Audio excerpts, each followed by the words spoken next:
time sure flies when you're having fun, because we're back again for next week's episode with the Robyn Graham. And I'm sorry I make fun of you so much about the Robyn Graham, but I do appreciate the fact that you are defining yourself clearly against any other Robyn Graham out there. I thought the Y in Robyn was enough, but evidently not. There appear to be other Robyn Grahams. Yes, remarkably so. I found it very hard to believe myself, but what can I say? There are. Last week, we talked about the fact that one of the key things of branding is differentiation. If there are more than one Robyn Graham in the world, you certainly have to differentiate yourselves from them. And you have to do it in multiple places if you're active on social media. Mm-hmm. Are you active on, well, let me ask you this question this way. What social media channels are you active on? And what are your handles for those channels? Well, I'm going to make it very easy for you because I am the Robyn Graham everywhere. And that includes Instagram, LinkedIn, Twitter, Pinterest. What am I missing? Facebook. Am I missing anything? I think that, I guess TikTok, which I don't really use that much, but yes. Well, thank you. Thank you. Thank you. I say this as a podcaster. I say this as a podcast marketer. I say this as someone who wants to give you the value for coming on my podcast, because guess what?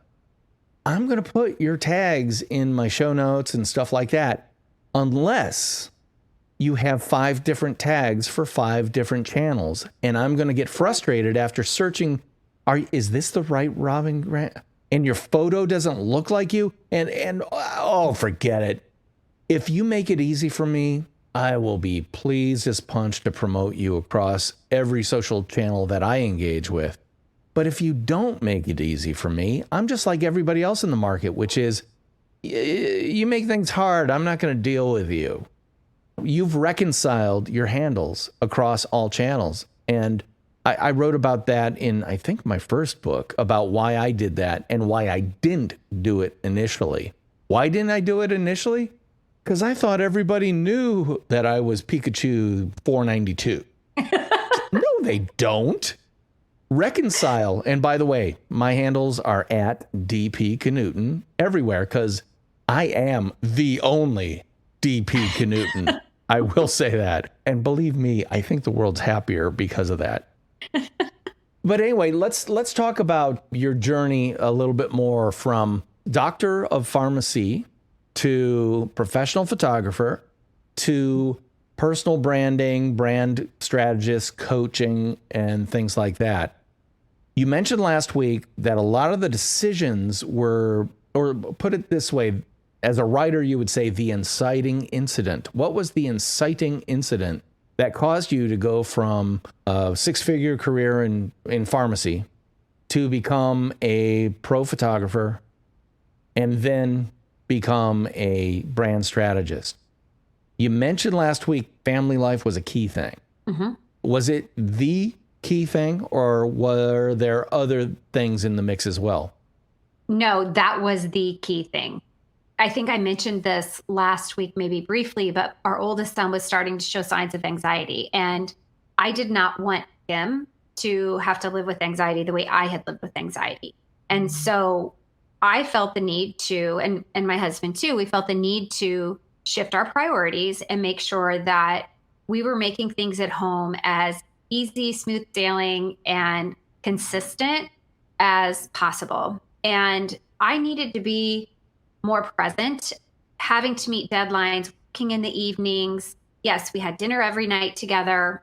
I mean, sometimes my husband wasn't home because he was traveling, but for the most part, like the kids and I at least had dinner every night together. But when I'm rushing to get them to practice and then having to come home and work, bedtime was rushed, or either bedtime was rushed or I was staying up late to get everything done or meet the deadlines I needed to meet. And then I was lacking sleep, which means when mom's tired, then mom's not happy. She's cranky and irritable. And so that was not a good thing. And so to make it so that our family life was what I felt like it should be, I was eager to take that step back. And honestly, with the work that I was doing as a medical writer, there were so many regulatory and legal challenges that were starting to come up in the pharmaceutical industry, that the ability to be creative with writing was stripped away. And because, as I said last week, I'm a strategic thinker, but I'm also very creative. And I didn't want to just write and reverbiage package inserts. I wanted to be creative with how I educated patients or educated doctors or, managed care companies related to a drug or a product. So I would say that probably summarizes why I made that shift. It was, yes, personal in the regards that I wasn't as happy doing what I was doing, but most importantly, it was so that we could give our family the stability it needed. Yeah, you know what? I love that you mention it that way, because it really illustrates another concept that I think people need to understand, especially when creating that truly authentic, genuine, true personal brand that you should be wanting to create. And that is knowing what your yardstick is. How do you measure success and love and passion and the quality of your life? A lot of people, especially unfortunately younger people, are all about the ducats. They're all about the Benjamins. They want the money. They want the fat stacks of cash on the Lamborghini and all that stuff. And then, I don't know, as you get older, you start to realize, you know what? Yes, you have to have a certain amount of money to be happy in this life. There's no doubt about that. But recent psychological studies or sociological studies, I can't remember who did it, but it basically came out that what's the optimum amount of money a person can make in their life to achieve max happiness? That number is somewhere between $70,000 and $80,000. Anything above that, and you're trying to catch up to the people who are a little bit ahead of you. Anything below that, and you're living on subsistence almost. But if you're making that $70,000 to $80,000, you're not getting a new car every year. You're not getting a new car every 2 years. You might be driving the same car like I am for 10 years, because my yardstick is not my car. I don't define myself by the quality or style of my car, as everyone in my neighborhood will actually agree with. But you know what I mean? But that's not my yardstick, because my yardstick is much more like yours, which was, I want to be present for my children. I want to really create a family that, frankly, I didn't have. And I wanted any challenges of the past in the family I grew up with to end with me. Yep. Now, I'm sure you just talk to my daughters and they will tell you I have ruined them, in so many different ways, I'm sure, because that's called parenting. But I will say that everything about my life has been exactly aligned with not only my life, but my wife's life, our life. And I'm not going to say it's all unicorns and butterflies, but I will say that we are in agreement that this is the way we want to live our life. And now our daughters are going to college. One's already out of college, which blows my flipping mind. Where did that time go? And the answer is, it always goes super fast. But boy, my yardstick said, take advantage of the time you have with them now, because you'll never forget it and they won't either. And here's the thing. I read Harry Potter to each of them. They think I read every page of every book to them. I don't think I did. Doesn't matter. In their minds, I did all the voices and I did all the excitement, and I made scary parts scary and I made funny parts funny. And I'm going to hope that again, they're all daughters, and I hope sometime, because this is my yardstick too, I hope if they are blessed with children, that in the back of their minds, they're going, I can't wait till my dad reads my kids Harry Potter, because I'm going to sit in the hallway while he does it. And I'm going to, with my mom, and we're going to drink wine while he reads to my kids. I hope, I pray, that is my yardstick right there. And that's the stuff I align my personal brand around as well. Because if I came off like a hard charging sales guy, that would be absolutely misaligned with who I actually am. Yeah. And I think, DP, you said so many things there that resonate with me as well, that I don't care what someone else has. Like, it doesn't matter to me. I just need enough that we can all be happy. I can provide for my kids. We can put them through college. We have been abundantly blessed. And I'm grateful for that. But to be able to adhere to my values like you've done was so important to me. Like to be able to read my kids every single night for as long as they would let me do that was invaluable. Like I would not trade that for the world. Nothing else really matters when you are aligning yourself to what is important. And again, we come all the way back to what we talked about last week, and that is your values. And what are your values? Your values should be at the core of your personal brand because those are what are going to define your purpose along with your visions and your passions.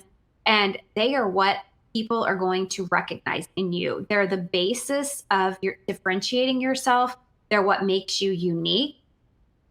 Hundreds of people are out there doing what you do. I mean, look at us. We're both in the personal branding space, but we both work with people in different ways on different levels. And we have unique properties and things that we stand for in the way, in our what, our why, our who, our where, our how, that are different. So those people that we're meant to serve are going to be attracted to us and vice versa. They're going to align, your clients are going to align with you and your values and how you work with them. And the same for me. So to really narrow down, and I would say any younger parents out there, definitely prioritize that time with your kids because it's fleeting. I have my oldest is a senior in college now. I have a sophomore in college. And then my daughter, who's at the tail end, is only in 8th grade. So I still have all those teen years to go, but it's fleeting.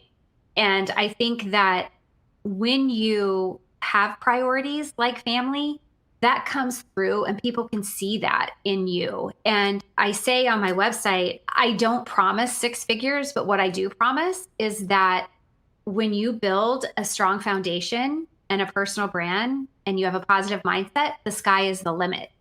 And that sky, that limit is totally dependent on you as a person and what you want. Not everybody wants to make 6 figures. Not everybody needs to make 6 figures. Or now we're seeing, 7 and 8 figures is what people are talking about. And it's like, when is it going to be enough? And when are priorities going to shift so that people are not living for the dollar signs, but living in a way that is truly aligned with who they are, what their values are, and what their purpose is, what they're being called to do. I love what you're saying. And I'm not the only one who loves it, because I will say that one of my friends down under in Sydney, Australia, Alex Austin, is watching. Thank you, Alex, for actually chiming in, and says it's a really interesting convo. Thanks, Robyn and DP. I truly do appreciate that because, when you're doing a podcast, half the time you think you're talking to nobody. Yeah, absolutely. And more than half the time you're probably right. But that doesn't matter, because what we're doing right now is we're demonstrating exactly who we are, what we do, and how we do it, and why potentially you might want to talk to us about how we could help you or engage with you in some way. But the key thing is we're not hiding our lights under the proverbial bushel. Now, I know you don't make a big deal about it on your website, but you do mention the fact that your faith and your Christianity is a key part of who you are as an individual. And that's probably not a card you lay out right away when you meet somebody, unless they have made it clear that that's very important to them, or that they appreciate that and they feel that way themselves. Can you talk about that? Because religion and things like that can be very, very scary for people who are thinking about building that personal brand that needs to fit professionally as well. Did you ever have any trepidation about even typing the word Christian in the copy on your website? So I will be perfectly honest. And yes, I did. But I felt called to do it. And I will tell you that the very first coaching client that I had hired me because I was a Christian.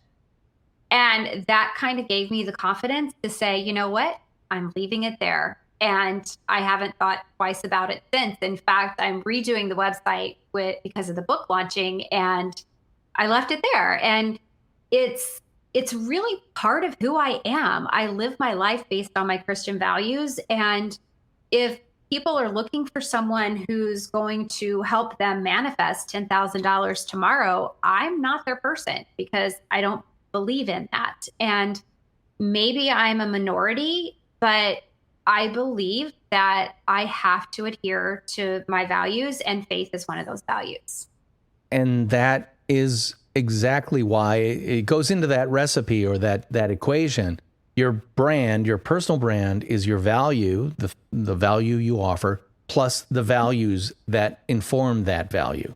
And let's face it, in the way okay, I'll admit that I am not a big fan of people who put the Christian fish, the ichthus, as a code graphic on their website or something like that. I am not, I find that it's like Christian commerce. I find that a little bit distasteful, and it is a taste issue, so that would naturally encourage me to walk on by. You don't do that, but you make it clear that this is part of who I am.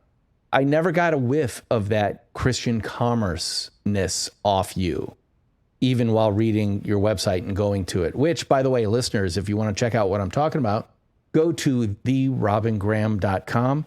Check out what I'm talking about, because you might even have to hit that search function to even find the mention of it, because it's there, but you don't have a flashing neon light or anything like that about it. And that's what I think people need to understand is you don't have to share too much information about anything about yourself. But the concept I like to call selective authenticity allows you to select the parts that inform you, who you are, what you do, and how you do it, in a way that is personally comfortable to you and authentic to you. But you don't need to know the names of my dogs or my children. I mention my children all the time. I never mention their names. That is a conscious choice. Why? They're young women. They have their lives of their own. I don't like posting pictures of them online because, I don't know, I'm their dad. I got to protect them, and, but guess what? Protective dad is part of my personal brand because that is a part of me. Yeah. These things all demonstrate the nuances of who we are as human beings. And again, you've mentioned, and I want to go, let's talk about your book. Let's mention the title of your book, because unlike the leaning in that Sheryl Sandberg encouraged women to do about leaning in at the conference table and making stuff known, you're leaning into the fact that anxiety has played a role in your life, and you aren't even afraid to put it in the title of your book. So once again, can you give us the title of the book and talk about how you're handling anxiety in a way that makes it clear that, yes, you may have had that challenge in your life, but you've overcome it. And now you've got resources and gifts and hints and tips for dealing with it. So let's talk about your book. What's the title? The title is You, Me, and Anxiety: Take Action Over Anxiety to Enjoy Being You. And that is the title because I am sharing my journey to help other people navigate anxiety, whether they are a teen girl or a parent of a teen. And I say teen girl, the book could be read by, parents of a teen boy or even a teen boy, but I wrote the book with teen girls in mind. And then there's a parent component because I felt like I needed to help parents as much as I needed to help teens. Dealing with anxiety and navigating life with anxiety is a team effort. It cannot be done alone, whether that is alone without a therapist, alone without a parent, whatever. But we need a team to support us. We need other humans there to support us and understand what we're going through. And so the book is written with teens in mind to help them navigate this big, bad world while living with anxiety. And then to help them understand that they are not alone and to destigmatize mental health, because so many times, or mental illness, I should say, such as anxiety or depression, because what so often happens is people that have anxiety are judged. They may have some quirks. They may be insecure. They may seem to be shy, but really that anxiety is what's holding them back. And sometimes they have anger issues with it. Sometimes they have physical symptoms that can't be defined. They go to the doctor, people can't identify what they have, no matter what tests they've done. And sometimes parents look at their child and think, oh my gosh, like, what's wrong with them? I can't help them. Is this ever going to get better? And they don't understand what's happening. So if I can shed a little bit of light on that to help people understand that there is hope, you can thrive after surviving life with anxiety. Some of those tools that I've used are cognitive behavioral therapy, and I took that a step farther. And I have what I refer to as my 5 C's journaling method. And those are catch anxious, negative thoughts, challenge them. Are they rational? And then set them up against a positive thought on the contrary, and then permanently change that thought so that you're no longer sitting in that place of anxiety, fear, or whatever those negative feelings, thoughts, and emotions are. And then once you have established that these thoughts are not, you've challenged them, they're not rational, you can change them to the positive. And then you can start to control those thoughts over time. And then once you start to control those thoughts over time, you can actually become more confident, feel more confident, and make more confident make decisions more confidently.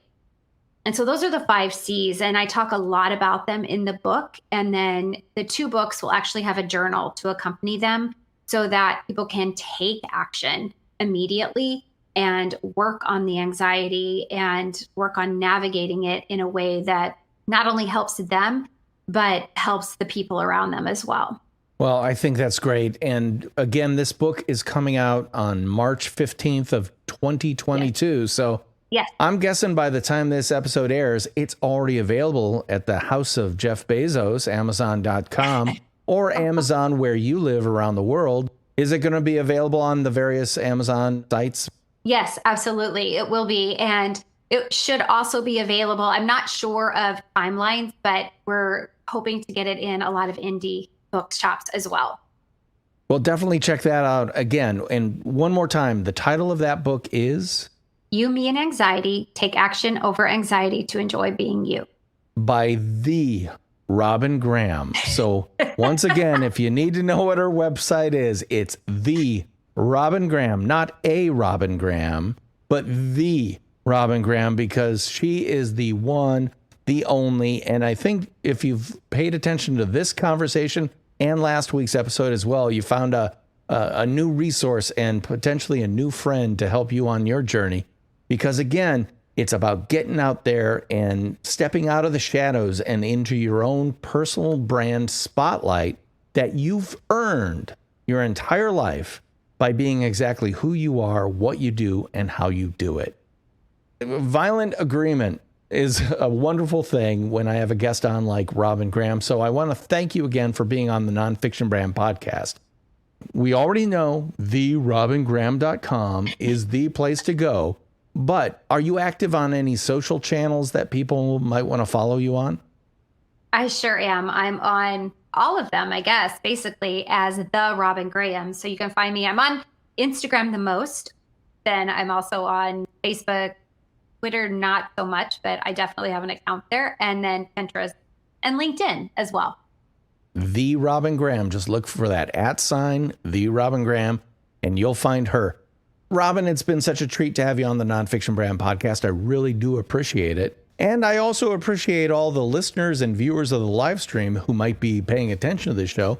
Can you guys do me a solid and like, subscribe, refer, and review this podcast or live stream wherever you watch it? Because that really does help other people find it. That basically wraps things up for the Nonfiction Brand podcast. I am, of course, your host, DP Knudten, and she is Robyn Graham. And I'll be talking at you guys again next week. Bye-bye.